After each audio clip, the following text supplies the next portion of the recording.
you probably resonate with a lot of people around you, right? And how do you get your message out to people in a way that they can accept it?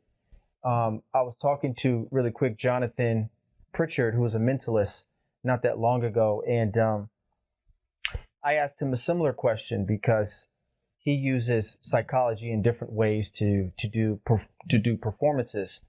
And I told him, we had to talk about psychology and helping people and motivating people. And this is one of the questions I asked him, and his response, which was a good response, but not one that I was quite looking for. And his response is kind of sort of, well, you charge a fee, and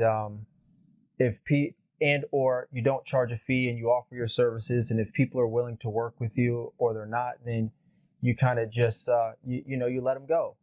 And I would, I think there's a better way of doing things, and I actually feel hurt and sad. For example, people that I know that are close to me, where you're trying to help them, you're trying to motivate them, you're trying to get them on the right page. And for some reason, the way that they feel, they're just not on that tune. And some people, if they see that you're doing well and you're positive and you're inspirational, they actually will gravitate away from you, and they will go another route because they do know that you are doing something positive and good, but they're not quite ready. They don't quite have the energy that you have. And by you being positive and motivational, it pushes them away. Because I've seen it happen. It's happening to friends of mine and family of mine. So how do you, or what have you learned in your journey to create the right combination of things in order to inspire and help people the correct way, or the way that they can absorb and listen and take in? I appreciate the contemplation and the question. I also appreciate the kind words about my posture and my energy. To answer your question, it's a deep philosophical one, and I love this podcast already because of the philosophical, contemplative nature of it. What I would say is this: I too have struggled with that basically my entire life, and even before. So I have a whiteboard in my corner.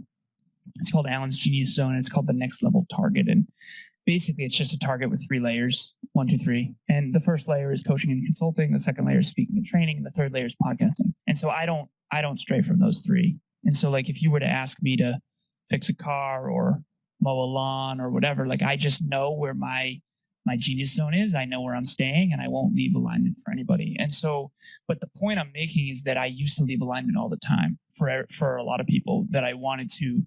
I used to think that I could go out and I could save people. And I think that came from a very pure, beautiful place. And now I think of it from I heard this analogy once, and this is more of the way I operate now.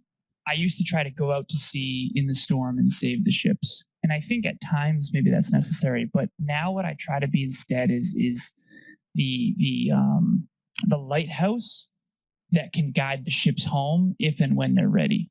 And so the only answer that I've found in my 33 years, having been a coach even before I knew I was a coach, between coaching, podcasting, and speaking, I've got thousands of hours at this point. People all over the world. And I say that because I want people to understand I'm not just a talking head. Like I coach more than I do podcasts, right? So I study people, real people. I study their lives. I study their businesses, like their identities. I mean, I'm doing real deep, meaningful work with individuals, not just talking on podcasts. And I think that's important to know. And so what I would say is this: like me at 26 in the dark, who found those 2 stars, Tony Robbins and Bronnie Ware's book, The Top 5 Regrets of the Dying, I think that when people are in the dark, they will see the light. And the key is to stay that bright, shining star. When they're ready, they will come. And you have to trust that, rather than trying to dim your light to try to go and convince them that they need to change. Because at the end of the day, when the pain is great enough, they will change, just like me. It's unfortunate, but I do believe that doesn't mean you can't be proactive. That doesn't mean you can't embody what your core values are. And if they value that, then they'll be more likely to be inspired too, right? I mean, I don't care about cars that much, but like I can tell that you do because you fix them and stuff. And so like if I get a nicer car, and I, take a video in a nice car, maybe you'll be inspired, whereas you wouldn't have otherwise.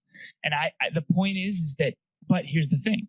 I will not go outside of alignment with what I value to try to get your value, to try to help you value me. And that's really what I figured out at 33, 32 really, but 33 really. So over the last couple of months, my birthday was this past week. So this is what I figured out. I'm going to be disliked by some people regardless of what I do.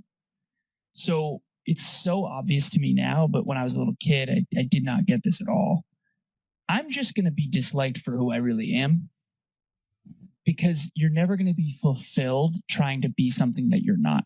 You can spend the rest of your life trying to go against your true nature. And I don't mean like the darker parts of your nature. I think all of us have a good wolf and a bad wolf inside of us, of vice and virtue. And I think we want to get more percentage on feeding the virtuous, aspirational, wolf.